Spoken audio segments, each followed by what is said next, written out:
Bueno, y hoy, como todos los viernes, me acompaña el poeta, mi compañero Córdoba Just. Arturo, ¿cómo estás? Leonardo Curcio, es un privilegio, un honor estar contigo, estar con nuestro público y estar con María Dueñas, que recién trae esto que es una pasión y se llama la novela La Templanza. Es un El lujo. héroe principal, Mauro Larrea, es un minero que se ha hecho desde abajo, desde las profundidades de la tierra, que escala hasta el cielo y de repente el destino le juega una mala pasada y se ve a punto de la ruina. Buen día, María Dueñas, ¿cómo estás? Buen día, Arturo. Buen María día, Dueñas, Leonardo. es un lujo Encantada. tenerte en el estudio, por Un supuesto. honor y una alegría para mí.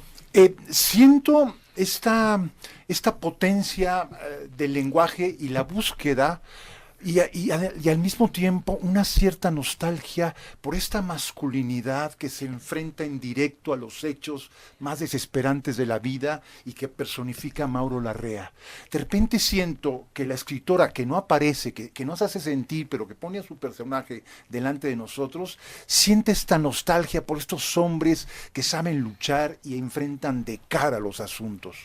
Pues en cierta manera sí es lo que yo pretendía conseguir, que Mauro Larrea fuera un hombre creíble, un hombre que, resulta aceptable con sus valores, con su forma de ser en nuestro mundo del siglo XXI, pero que es un hombre del XIX, ¿no? Con esa, como tú dices, esa masculinidad como más cruda, más orgánica, más bruta. Padrísimo esta palabra orgánica, sí, claro. Sí. Y bueno, no quiere decir que ahora no haya hombres de ese tipo, pero es verdad que antes era algo consustancial, ¿no? En aquellos hombres que cruzaban el océano tantas veces como hacía falta, que descendían al fondo de los pozos y que se partían el alma por salir adelante. Y eso es lo que yo he querido hacer, y como bien dices, sin que se me vea a mí detrás de él. Es muy padre, Leonardo Curcio, porque además te das cuenta que la acción de la novela transcurre en la conciencia de los personajes. Y como incluso, por ejemplo, Larrea tiene un ayudante que es su mano derecha, que es Andrade, que cuando están reconstruyendo la situación para salvar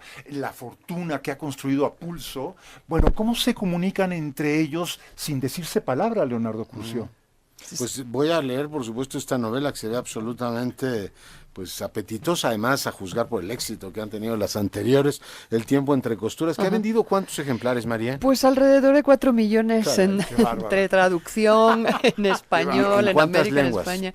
Unas 30 lenguas. Yo ya he perdido la cuenta exacta, pero la última era japonés, que nos faltaba, que era un mercado duro que se resistía un poco y era un reto, ¿no? Además, la serie de televisión tuvo un éxito absolutamente impactante. ¿Y Misión Olvido? Misión Olvido no ha tenido ese éxito, digamos, comercial del tiempo entre costuras con la serie y con todo eso, pero funcionó muy bien. Fueron más de 500.000 de ejemplares, con unas críticas muy favorables, o sea que también ahí queda. Lo que pasa es que la serie de televisión es como un tsunami, ¿no? Para un libro, y entonces parece que catapulta la proyección del tiempo entre costuras mucho más. Oye, y La Templanza, veo en la solapa, poeta María, que va entre La Habana, México y Jerez, o sea, un triángulo absolutamente sugerente. Arturo. Me gusta mucho tu idea de la Ciudad de México. Me alegro, porque para mí era un reto, ¿no? Yo vengo a México cargada de temores, ¿no? Porque no sé si he sido capaz, pero cada vez que lo voy oyendo, que me decís que sí, que está conseguido, me alegra. La verdad muchísimo. Es que está toda la textura y el colorido está muy bien, digamos que reconstruido. Hay una imaginación poderosa detrás de ello. Sí. ¿Cómo es que se logra esto? Bueno, hay imaginación y hay documentación, sobre todo. Después yo armo esa documentación y la aliño con imaginación, pero sobre todo hay investigación, hay reconstrucción a través de lecturas, a través de imágenes, más que de imágenes algunas que colaboran, pero lecturas de todo tipo de material y de referencias, ¿no? Desde artículos más académicos o más históricos o textos más, digamos, más ortodoxos, hasta libros de viajes. Los libros de viajes para mí son muy interesantes porque siempre es la mirada del otro, ¿no? La mirada del que viene de fuera. Sí, y, por ejemplo, me ha ayudado muchísimo un libro que se llama Mis 3 años en México, de una escocesa norteamericana que estuvo casada con el marqués de Calderón de la Barca, la marquesa de Calderón de la Barca, sí,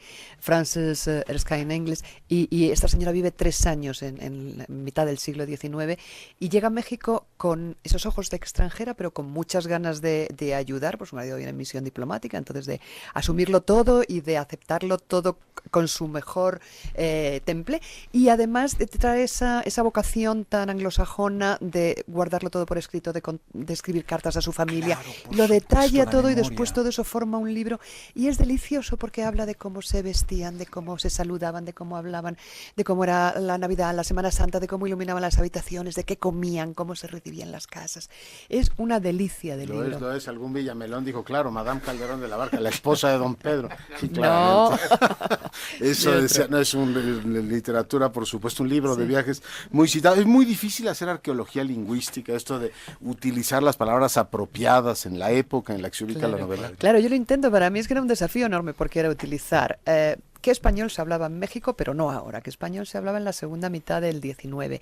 Y además, ¿cómo hago eso digerible para el gran público de hablantes de español? Desde yo ahora vengo de la Feria de Buenos Aires, he pasado por la de Bogotá, antes estuve en Barcelona y antes estuve en Vigo, o sea, es el español de 1000 puntos distintos que tienen que entender. Por lo menos La Habana, México y Jerez. Claro, entonces quiero... Mira que hablan bonito en Jerez. Hablan Por precioso en supuesto, los claro. 3 sitios. Entonces yo quería que tuviera esos rasgos dialectales, de localismo, pero que tampoco fuera excesivamente sobrecargado para que a todo el mundo le fuera una lectura fluida, ¿no? Que a veces los No se vice escritores... artificial, ¿no? Que también a veces Exactamente, y es un riesgo. sí, los escritores nos gusta a veces hacer como un alarde de cuánto hemos documentado, de cuánto sabemos, y se nos va la mano, y puede resultar tedioso y puede resultar aburrido y frenar la fluidez de la lectura. La Y es lo que yo elegancia no es que quería. no se note. Paradójicamente Sí. es una novela que se siente muy contemporánea, e incluso aunque el lenguaje es de otro tiempo, de otro siglo, es un lenguaje moderno, yo supongo y creo, por la actitud de los personajes. Dime una cosa, María Dueñas, ¿por qué el tema de las minas? México fue un importantísimo productor de Sí. plata. ¿Qué es lo que más fascinante del tema te parece a ti? Mira, a mí es que todo ha sido fascinante en el proceso de construcción porque una cosa me ha llevado a otra y me ha ido abriendo puertas inesperadas. Yo en el principio, en mi chispazo inicial, solo estaba Jerez. Yo quería volver la mirada a aquel Jerez del 19, de las grandes bodegas, de los grandes clanes bodegueros, del comercio fluido con Inglaterra, de la repercusión que una cultura tenía en otra gracias al comercio del vino.